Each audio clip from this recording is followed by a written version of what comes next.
更有消息，中国南方航空的最后一架空客 A330-200 客机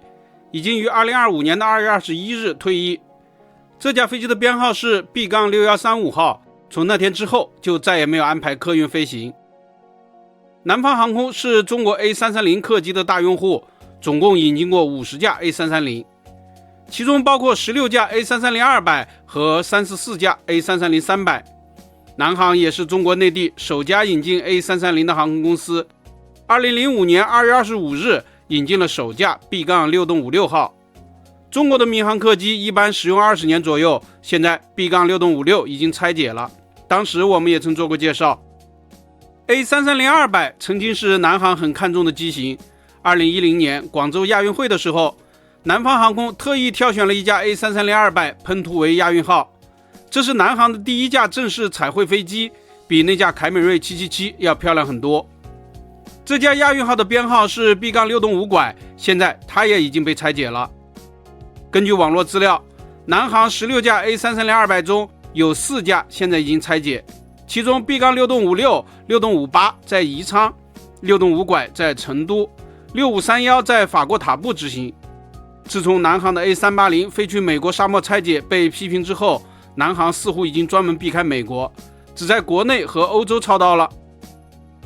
美国的飞机拆解行业非常发达，备件可以回收，机身捣碎了炼铝。中国的飞机拆解行业起步不久，备件的拆取能够完成，但是金属分类回炉因为规模太小还不太好搞。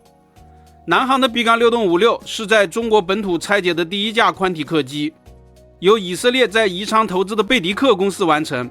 但机身如何处理呢？上周有新闻说，一架大飞机的空壳正被运往天津展览，不知道是不是 B-6.56。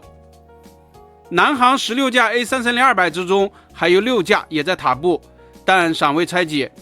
网络资料显示，其中的5架产权属于空客公司，可能是被厂家回购了。厂家回购飞机不是稀罕事儿，厂家回购二手飞机之后，或者拆解或者转售都有可能。此前中国引进的首架空客飞机 A310 型 B-2.31 号，就是被空客回购之后赠给了中国民航博物馆。空客 A330-200 现在全球都不太受欢迎，它当时是很好，但是现在看起来容量有点小，而且燃油效率与新型飞机比起来也不那么高。昔日航空公司的小甜甜现在变成了牛夫人。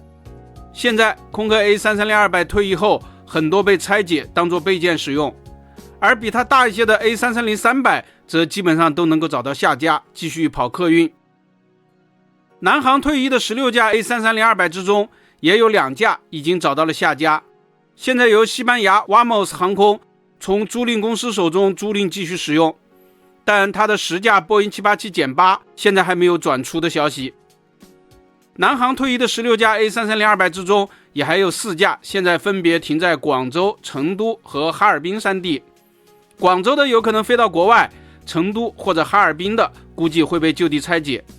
至于机身空壳，那要看国内有没有足够多的公园愿意出钱买下它们，否则还挺占地儿的。本期咱们就聊到这里，下期见。